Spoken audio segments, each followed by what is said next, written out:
first of all, my parents were from the countryside, and they migrated to the city of Port-au-Prince. They're farmers. Their parents were, and they came to Port-au-Prince for higher education. So I was born in Port-au-Prince, obviously. So and because they were poor, so I grew up mostly in a very poor area, what we call a shanty town in English, like a ghetto near the White House. And but I was lucky enough because my parents always value education, so they put me into private school. So that was probably the best thing that's ever happened to me. But uh, everything else was the same, playing soccer with other kids, sometimes eating once a day or not eating at all because we were struggling to go by and had to sacrifice to pay for schools because my parents realized that the only way out of this vicious cycle is education. And then there was, corruption in the government, instability, and I even witnessed, small civil war between two branches of the army fighting, and it was downtown near the White House. So, and we were in the middle of all of that. Also witnessed the U.S. invasion back in 1994, 95 when when Clinton brought the president back after a coup d'état. I witnessed that, like U.S. Marines on the street, and obviously it was mostly peaceful because we didn't fight back, luckily, because I probably would have been erased because I was in the middle of all of it. So yeah, overall it was fun.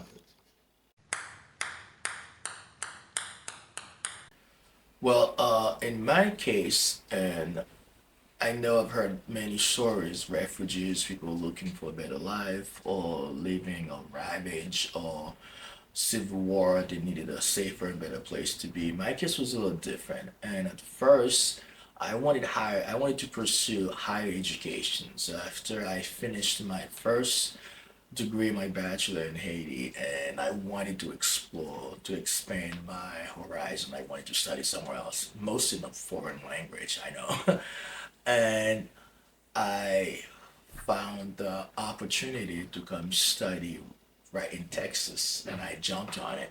So I first came here as a regular student with a student visa and religious worker because I was part of a religious organizations, and it was a private university in San Antonio, Texas, and that was very eye opening for me, and I that was a very rich experience. And from there, I I transitioned to Maine and went to USM and started living in Maine, and that's when I realized I like it here. And I was a young adult, 23, and that's when I made the choice to actually stay here, transition from a student visa to a regular resident, so I could be a full-time student, finish my first American bachelor's degree, and then from there I became a U.S. citizen. And after that, finished my educations and started working as a coach and a teacher, and met someone here, created a family, and that's when I really solidified. And when I decided this is a perfect place, Maine specifically, to raise my family and my kids, and that's when really the decision cemented. Like I really want to raise my kids here, and and I've been here since then. My oldest is a senior, almost 18, and it's been a great decision, probably the best decision of my life. My journey to the US, my transition, to be honest, I mean, I can't complain about it. It was smooth in relation to other stories I'm hearing from other people who had to go through really horrible hurdles just to get here. So, like I said, I came here with a visa and I flew from Haiti to Florida and from Florida to Texas, and I got to study with some great people in Texas and had fun, learned a lot, cultural shocks, and it was all in a safe environment. And then from Texas to Maine, that's when I really was trying to incorporate myself, into the culture because I had to be part of the culture. I was like just a student anymore. So it was a great transition, and I'm glad it happened in Maine for the most part.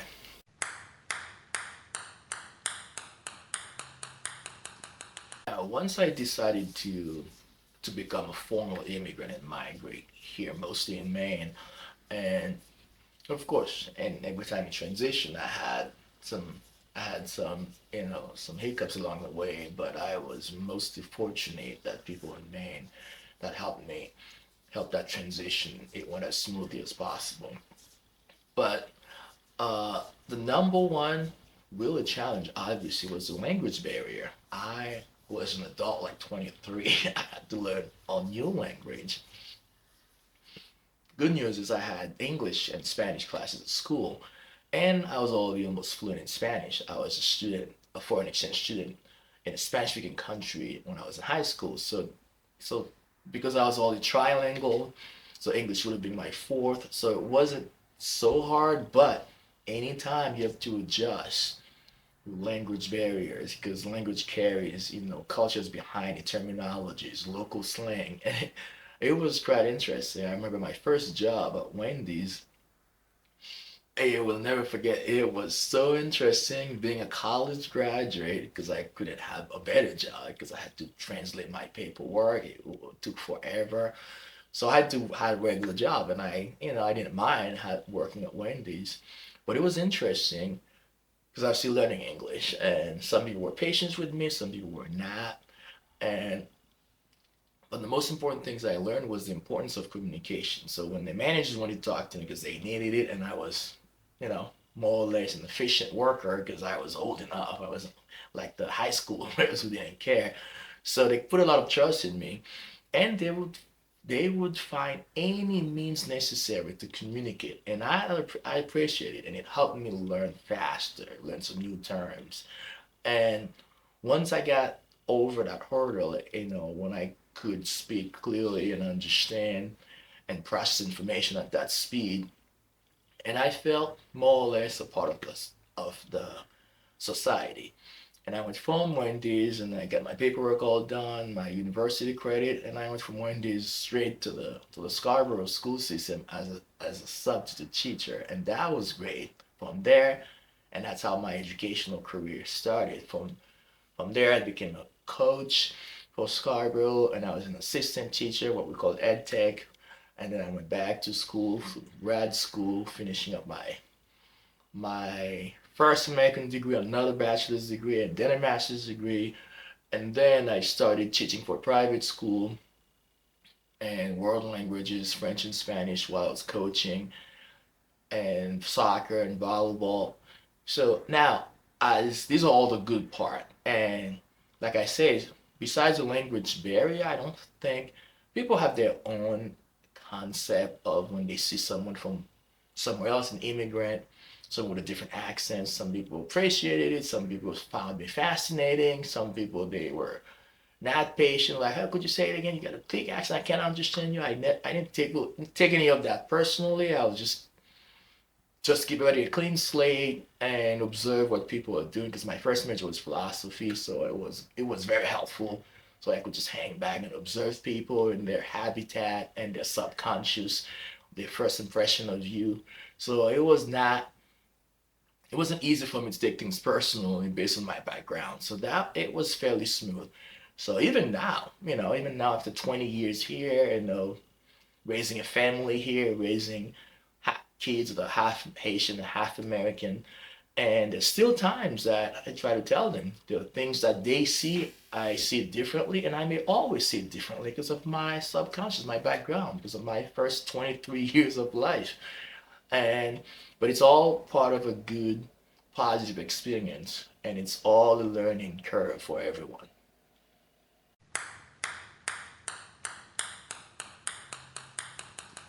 Now, like like I said previously, uh, being accepted to me is a term that, well, it depends on how you define it and how you feel about it.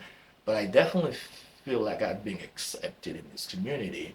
However, it doesn't mean I have to turn into or try to be like a local. I have to still preserve my identity. But the acceptance to me, I feel it more genuine and more relevant. It's when I'm in a professional setting, work setting. Because when we have, like, when I'm with my colleagues, whether it's coaches or teachers, or when I was a case manager, when I'm with them, we're discussing, we have the same goal, whether it's a student, a peer, anything, or a curriculum that we're working. I feel like we're on the same table, and we have, not only we share the same value and we have the same importance, and we bring the same uh, value to the table and knowledge, and we have to, and this is where I felt like I was like, really, we all need something from each other for the improvement, for the well-being of whatever project we're working on or whatever student. So to me, when I'm in this setting, I feel like I'm completely accepted if the common goal, and we all bite into it.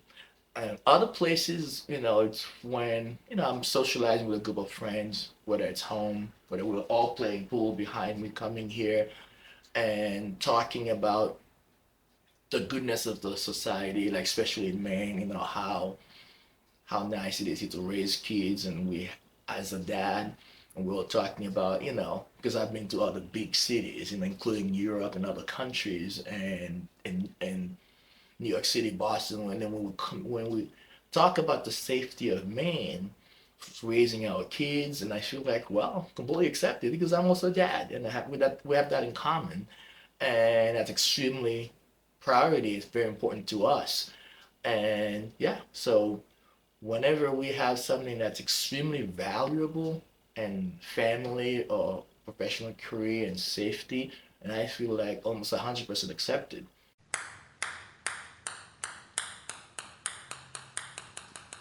Well, trying to preserve my identity, and I'll be honest, it's not always easy. And I came here as a young adult, 22 in Texas, 23 in Maine, and I didn't go to high school here. So, which means there's a lot that I was already involved with in Haiti, that a lot of the cultural background that was ingrained in me, and then now, but I was a young adult. I didn't have my first job, real job, until I came here at 23. And because we don't work early back home, we just stay in school until after college. I didn't even have a job until here.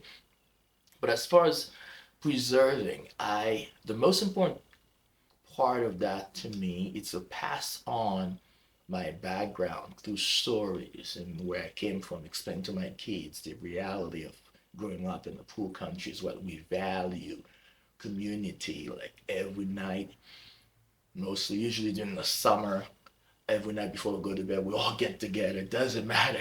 Even when we started playing video games or soccer, nothing matters. We all get together. We have flat roof or somewhere, and my mom and dad, we all joking, telling stories, and until bedtime. I will still remember that, and that was very important to me. It's hard to do it here, but at least I carry the traditions by explaining and sharing with my kids how we all almost always together.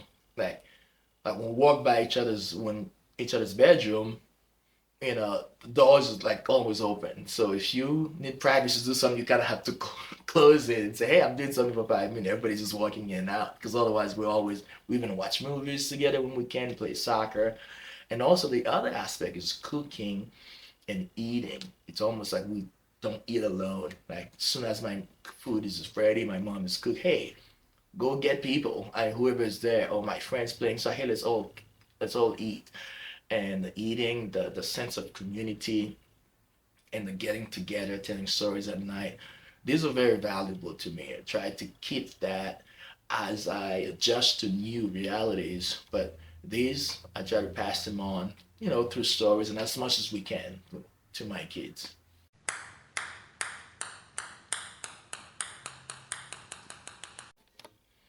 Now, as for my language proficiency, as I previously stated, At first, I had English classes, but it was formal classes, grammar based and writing, so that was very helpful.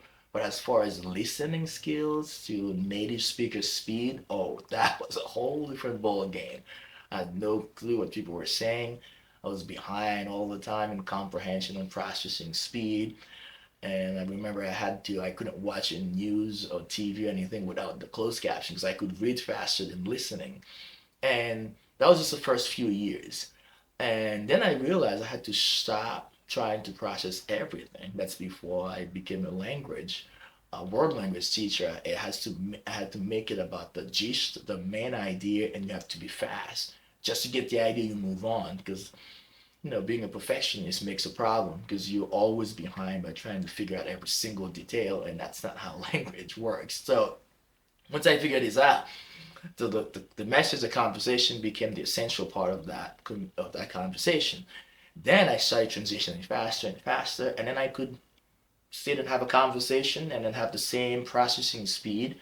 And to me, that was the gift. That's the level of proficiency or the level of fluency that I was hoping for, and I'm hoping that I'm at this level right now, so I can understand. So I don't have a delayed reaction. So I think I'm fairly okay right now.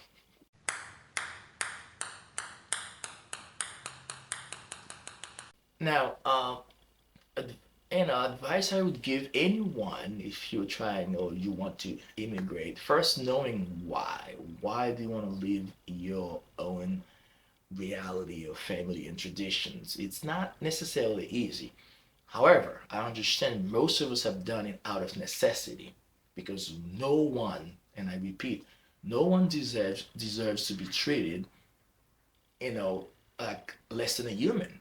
It doesn't matter where you are, even if you're in your own country. Like right now, as I speak, my country is going through a turmoil where there's not even a government. So no one deserves to be in that situation, and it's not up to you. So when out of necessity, it's one thing. Mine wasn't really out of necessity. I made a choice because the country was not that bad. But now, if you have to make that choice, to me, it's knowing what you're leaving behind and why you are doing the next step, why you're transitioning. If your family is unsafe, the country doesn't treat you well, you don't feel like there's a future for you, there's no value to humanity, educations, or freedom, I do recommend you get out. But understanding it will not be as easy as ABC or cake when you get to a new reality. Because even if the local folks are nice to you, but there are a lot of adjustments. You have to leave yourself open, and it's okay to make mistakes. It's okay to start over. I had to start over. I had to go back to school to get another bachelor for the same discipline, philosophy. A new one just in the U.S. And that was tough for me to swallow. But if I didn't do it, I wouldn't be where I am now. So understand, and I had to take all of my praxis 1, 2, all the teaching. I had to take them almost twice, like harder than other teachers. I had to work harder to become a teacher here. But I've met many immigrants like, God, I'm not gonna do it. I'm not gonna go back and do that. I'm like, okay, but in 5 years I meet them again, like, where are you now? You didn't do anything. I'm like, so yes, I know it can be revolting. It could be embarrassing. You don't want to go back and or take the test twice. Practice one, even if I was good at math, but terminology was different. I had to do it, understanding the terms. I had to take the test. But if I didn't do it, then what's gonna happen? And I recommend patience, and also understanding humility is okay. I had to work for Wendy's with a bachelor degree. So, and well, not with my American bachelor degrees. So for 6 months at Wendy's, from Wendy's to the school district. So be patient with yourself and understand the adjustments, and it's all worth it.